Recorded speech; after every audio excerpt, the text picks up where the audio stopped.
So, if those of you guys that don't know me, my name is Chris Fowler. I'm Davey's brother-in-law. When I first came here, it was because Davey asked me and my wife Donna to come to his church just to see about it. And thank you. When I walked in the doors, I was pagan. I was You were what? I was a pagan. Pagan. I believed that Norse pagan was the way to go. That was how I believed. That's how I was raising my kids. So I walked in here and I see this itty bitty little Cuban guy preaching. And you didn't share that part with me yesterday. I definitely did. You should have said the big Cuban guy. Something he said, and I can't remember what it was, made me pay attention. And then an even smaller Mexican guy gets on stage. Oh, come on. And every nerve in my body stood on end. And I started to pay attention. I started to listen. And I started to cry, sitting right over there in the weird section. I spent 25 years as a homeless person shooting heroin in this town that you guys all live in. I've robbed the closest people to me to get my drugs. I've lied to my best friends. And that's where I met David Brown. I walked in and they tell me that this is my big peer. This is a guy I have to learn from to make it through the program. I lasted 28 days. Got sent back to prison. Fast forward to now, I followed him into this building and he becomes my big peer again. And the rest of my life, every Sunday, you guys are gonna see me sitting in the weird section. I love that. Because if there's one thing that I've learned coming to Family of Faith is God is very, very real. I have everything I could ever ask for. I have a woman that loves me and I know will always have my back. I have the most beautiful kids you could ever hope for. And I have this cute little Cuban guy to follow if I get led astray. What are you talking? Amen. What happened when you got baptized? So I decided to get baptized. I think it was my third or fourth service here. I was just called to go be baptized. So when I went under the water, my dad's been dead for over 10 years. As soon as I was submerged in the water, I heard my dad. I felt him, his entire spirit around me. Now I thought it was my father, my earth father, but it wasn't. The only dream I've ever had about my father since he died, he looked at me and he said, "Live for God." I never saw him again until the night after I was baptized here. And he didn't say a word, but I knew he was proud of me. Amen. Amen. So if there's anybody in here that's struggling, wondering like, am I doing it right? You're not.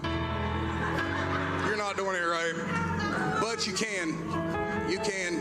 Just keep following. Keep, like he keeps telling us, the best is yet to come. Keep your eyes on the cross. Do the next right thing.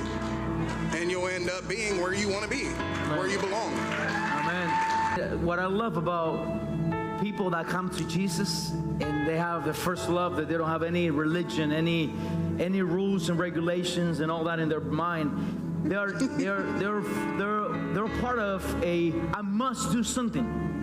And you know, when we become an old Christian, not all Christian, someone that have been in the kingdom for a long time, sometimes there's a thermometer in your life or something that you're not the love for Christ, but the love for the souls. And the love for when the Lord took you from, that love from rescuing those people comes all the way down, and you start saying, hey, I'm comfortable, I just want Jesus to come, I'm saved. What do you think God is calling you to do right now? So, coming from where I came from, being homeless, being a drug addict, being the most low that I could possibly imagine, I have to give back to those people. The people that I left in the struggle, he called me out to help them come too. So that's what my life's going to be about. I see them every day. I live in the East End, Newark. They walk through my alleys, they dig in my trash, and every chance I get, I'm gonna help them. And when you leave out of here today and you're going to lunch or doing whatever you're doing with your family, when you see those people, they're just like us. They're just like the person sitting next to you. They just haven't found their way to here yet. So if you get the chance, I'm not saying give them money, I'm not saying buy them food, but let them know that God's still got their back. If someone had done that for me 15 years ago, I'd be a member of this church for 15 years. Amen. Just let him know, man, because he's never going to give up.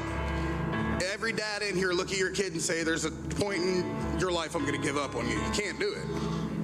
Neither will he. I wouldn't be standing here if it was anything other than that. What happened to you? It's so you guys know, and what I'm doing this, why? Because it's so important that you know that the people that, I don't know if you have realized that or no, but we are all weird. You guys have a weird church with a weird section, with a weird pastor, with a weird, everybody here, it's kind of like lost and broken. Now, let me just be honest. We're all dealing with something. You have something hidden in your closet. We are not all put together. We may not smell all good. We may not have the best view of whatever you can say in Newark. But there is something about the brokenness that I feel God is attracted to it. So you know what is it? How important it is that you're nice.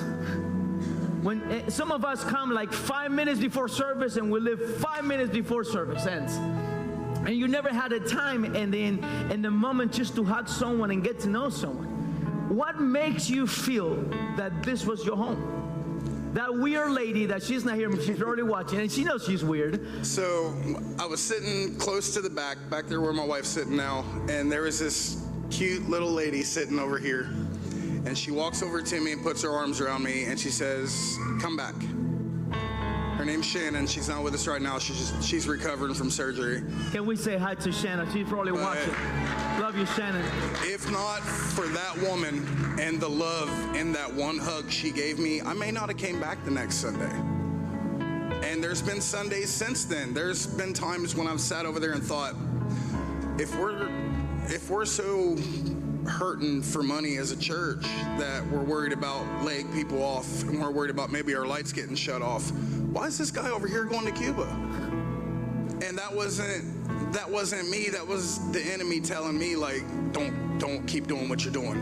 Don't do what you're doing. Because the next Sunday after I had that thought, I come here and he stands right here about where I'm at, looks me dead in the eyes and says, "I don't care what you think of me. I just want the presence of God." And that resonated in my heart so deep that I started to cry, and I knew I'm following the right person towards the cross. We're going to have doubts. We're people. We're going to have doubts. I have doubts daily. I get up on Sunday mornings, and the ones where I go, I don't really want to go to church, are the ones I get the most out of coming to church. That's just me. You guys might be different. If you feel like you're like me, the weird section has seats. Come sit with us. We're actually pretty nice people. Some of you just said, you told me that I was a leader, so that, I don't know, I don't think you're nice. Listen, I would follow you through the fires of hell. You know, you may not be the father, but I look at you and I look at Joel Canamara as my dads. Amen. And this man right here led me to where I'm at today. Amen. Best is yet to come, man. We're still going forward. Amen. Amen.